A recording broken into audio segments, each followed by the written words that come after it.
형들, 삼성전기 2분기 영업이익이 4,404억 원이야. 작년 같은 기간보다 107% 늘었어.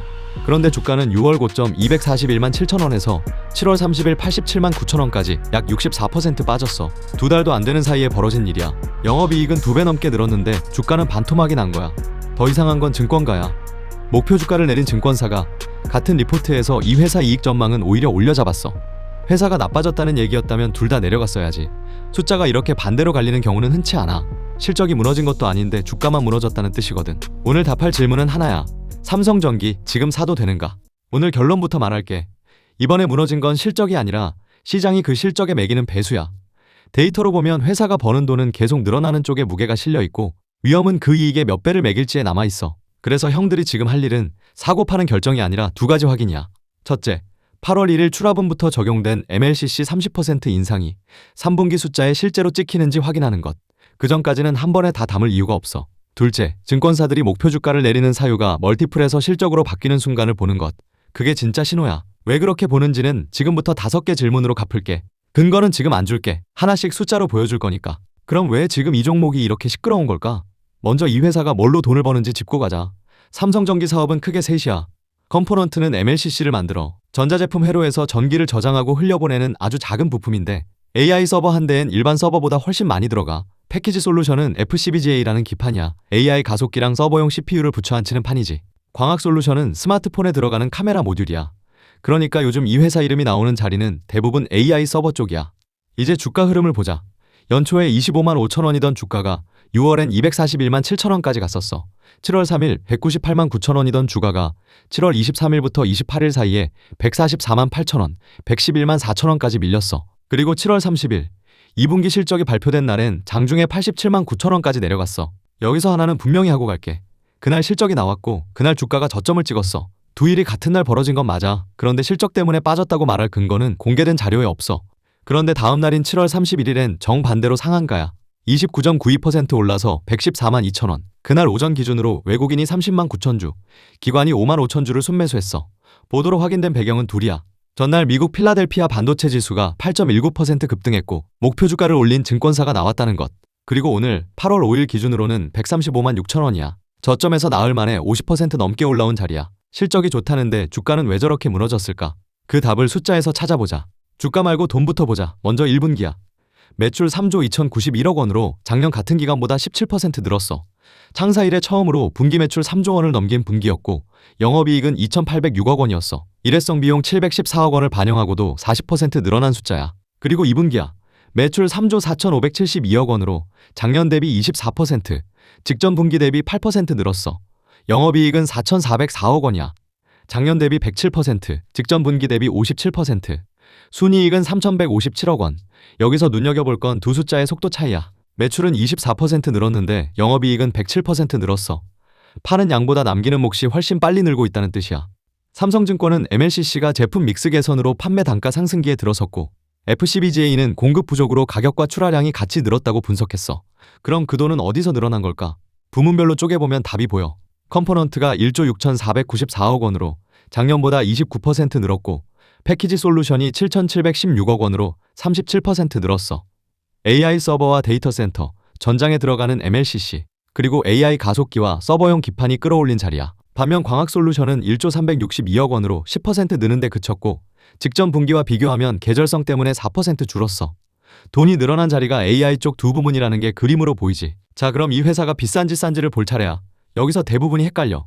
PER은 이름이 하나인데 계산은 세 가지야. 중요한 건 숫자가 아니라 무엇을 나눴느냐야. 첫째, 최근 4개 분기에 실제로 번 이익으로 나누면 오늘 기준 109.2배야. 둘째, 앞으로 12달 벌 거라고 추정한 이익으로 나누면 102배.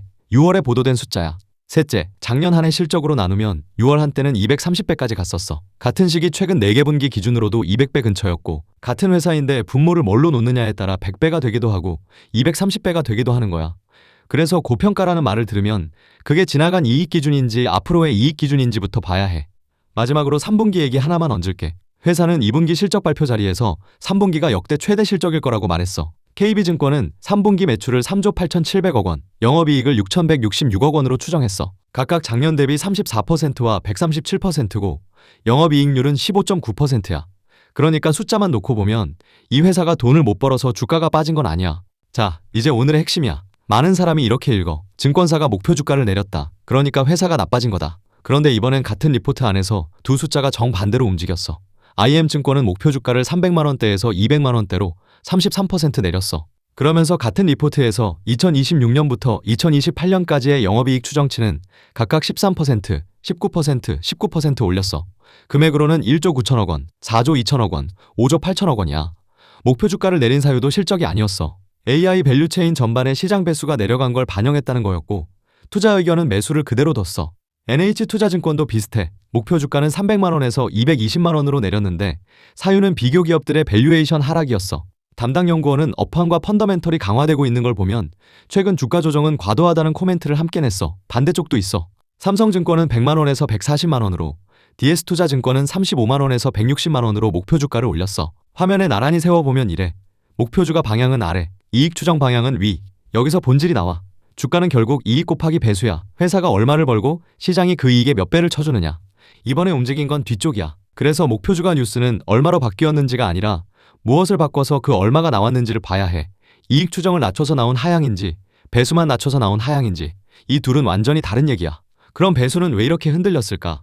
6월에 이런 지적이 나왔어.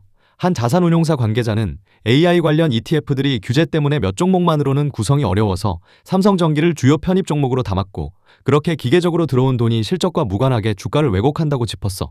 확정된 사실이 아니라 그런 지적이 있었다는 얘기야. 어느 쪽이든 방향은 같아. 이번 소동의 주인공은 이익이 아니라 배수였다는 것. 그럼 이 논리가 깨지는 건 언제일까? 세 가지 조건으로 짚을게. 첫째, 배수는 더 내려갈 수 있어. 오늘 기준 PER은 109.2배, PBR은 9.38배야. 여전히 높은 자리야.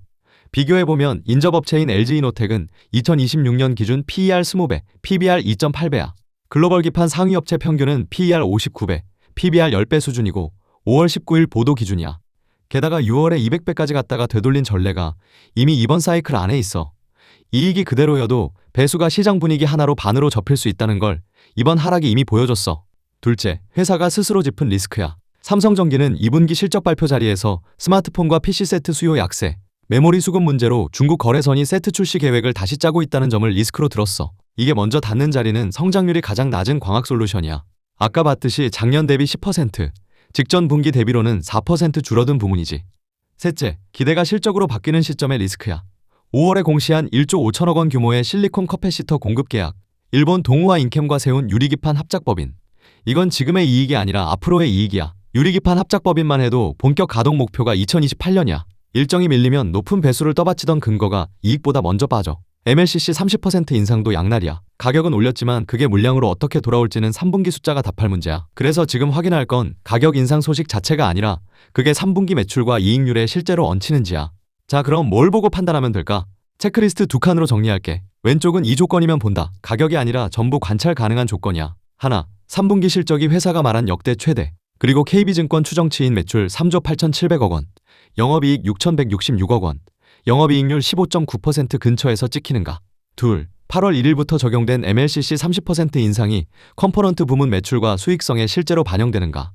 셋, 증권사들의 영업이익 추정치, 그러니까 2026년부터 2028년까지 1조 9천억 원, 4조 2천억 원, 5조 8천억 원이 유지되거나 더 올라가는가. 넷, 10여 개 고객사와 맺은 MLCC 장기 공급 계약이나 1조 5천억 원 실리콘 커패시터 계약처럼 물량이 계약으로 잠기는 소식이 이어지는가. 오른쪽은 이 조건이면 피한다. 하나, 이익 추정치가 상향에서 하향으로 방향을 바꾸는 순간.